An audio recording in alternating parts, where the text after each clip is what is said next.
Hello. So today we are going to start the part 3 of this chapter, the physical and chemical chain, and this is the last part of this chapter, okay? So first we'll go to the rusting. So when we talk about rusting, obviously one diagram comes in our mind, that is the iron. So now let's see a small clip of this rusting of the iron. See how it changes slowly. It is changing. But what is happening here? We'll get to just with some one demonstration of an experiment, we'll get to idea. So now see this slide. Next slide is on in front of you. Here three tubes are there. Test tubes are there.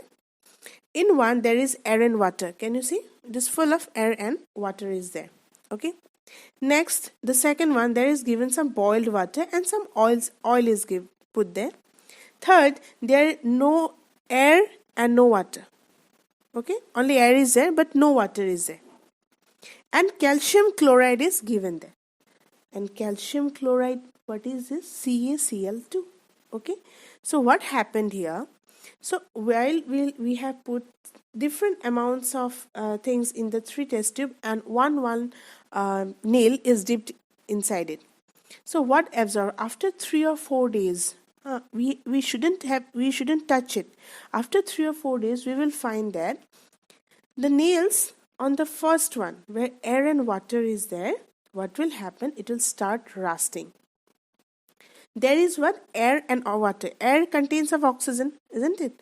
So if there is oxygen, so rusting will be caused. But on the second and the third test tube, means where the oil is there and another calcium chloride is made is dry, only air is there, no water is there, and calcium chloride is there, then what will happen?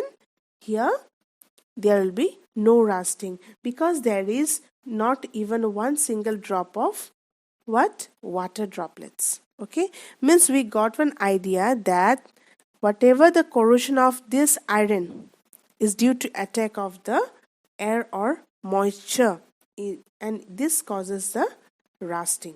Okay, next we go through the burning. So rusting is also one type of change. Now we'll talk about burning, and this burning is also one type of change.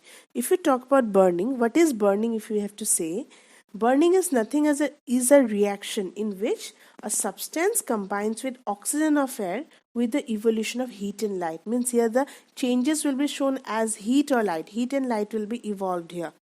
Okay, the first one will talk about the magnesium ribbon. Okay, this magnesium ribbon, what it happens when it combined with the oxygen, here some magnesium oxide is formed. How will get the idea that there is magnesium oxide is formed? It will burn automatically when it will be attacked with the presence of oxygen. Okay, it liberates the heat and light, and this reaction says as that there is a presence of the oxygen in the air, and so it started burning. Next is the charcoal. I think we all know about charcoal, isn't it? So this charcoal, on being burnt, when you burn it, what it happens? It combines with oxygen to form the carbon dioxide and the water. So these are some two examples I have given here about burning. The burning is also one type of the change. Now we'll talk about changes involving the energy. We involve energy. Several changes which going all around us in our environment. It happens. Now the first slide in front of you, what idea did you get? One plant is there, sunlight is there, oxygen is given out, carbon dioxide is taken, water is taken. Means what? This is a photosynthesis. Yes, photosynthesis also involves some one energy, because this energy from sunlight, it helps the plants to prepare their food with the help of the chlorophyll. That is a green pigment in the plants. The plants are green. No? Green plants only can produce food. Means what? Chlorophyll will help the plant to produce the food. So this is also one type. The change of involve the energy of sunlight. Next, can we see? This is a common example. Now it happens. We are so afraid of this virus going on in around us.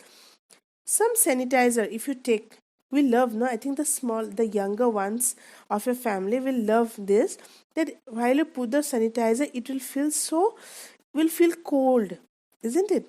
Because this sanitizer is a content of the alcohol, and alcohol, what it happens, it disappears suddenly, and it will feel as the cold, because the heat energy required for these changes is taken from the surrounding, that is from our body.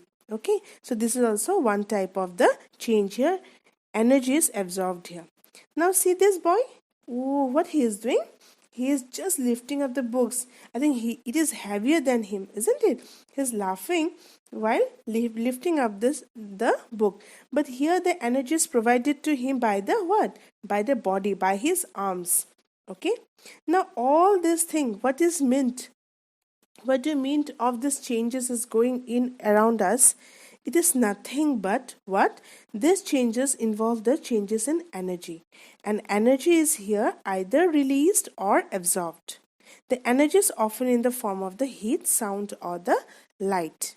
Okay, so this energy involves in the energy in some other form or the another. So in our surrounding, what happened, we got to know that by these three parts of the videos, we have understood that there is some changes around us. It can be slow, it can be fast, it can be periodic, it can be non-periodic, it can be desirable, it can be undesirable, and so on and on. It can be physical or chemical. Okay, all energy, all changes will involve some energy. Okay, and so this is the end of this chapter, the physical and chemical change of chemistry. Thank you.